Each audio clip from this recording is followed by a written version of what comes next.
विश्व एआई शिखर सम्मेलन में जहां एक तरफ भारत की प्रतिभा और बुद्धिमत्ता का शानदार प्रदर्शन देखने को मिला, तो दूसरी तरफ कांग्रेस की निम्नता और नग्नता का एक शर्मनाक प्रदर्शन देखने को मिला। जो कुछ कांग्रेस ने किया, यह सिर्फ एक राजनीति नहीं है, इसे सिर्फ नकारात्मक राजनीति कह के छोड़ा नहीं जा सकता। ये राष्ट्र के साथ हो रहे द्रोह के समकक्ष है, क्योंकि इस समय पूरा देश इस विषय को लेकर उद्वेलित भी है और आक्रोशित भी है। आज तक कभी ऐसा नहीं हुआ कि किसी अंतर्राष्ट्रीय सम्मेलन में, एक जमाने से गुटनिरपेक्ष सम्मेलन से लेकर अनेक सम्मेलन कांग्रेस के जमाने में हुए, वहां पर जाकर ऐसी निम्न स्तरीय और नग्नता की राजनीति का प्रदर्शन किया गया हो। मुझे लगता है कि इस तरह के निंदनीय कृत्य के लिए कभी भी देश की जनता कांग्रेस को माफ नहीं करेगी। हो सकता है कांग्रेस के मन में यह रहा हो कि उनके दौरे हुकूमत में भारत की यही छवि थी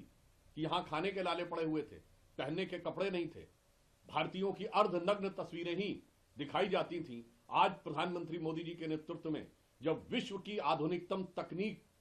एआई में भारत एक अग्रणी भूमिका लेता हुआ दिखाई पड़ रहा है, तो उन्हें बर्दाश्त ना हो रहा हो, और इसलिए उन्होंने पुनः अंतर्राष्ट्रीय मंच के ऊपर वही पुरानी भारत की अर्धनग्न तस्वीर दिखाने का निंदनीय और कुत्सित प्रयास किया है। जहां एक तरफ प्रधानमंत्री श्री नरेंद्र मोदी जी के नेतृत्व में भारत का शानदार उभार दिख रहा है, भारत के प्रति संपूर्ण विश्व में सम्मान और संभावनाओं का पारावार दिख रहा है, और उसी समय लश्करे राहुल के झंडाबरदार भारत की इज्जत को तार तार करने में लगे हुए हैं।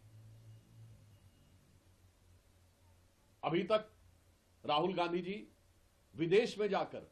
भारत के बारे में अपमानजनक, आपत्तिजनक और निंदनीय बयान देते थे। अब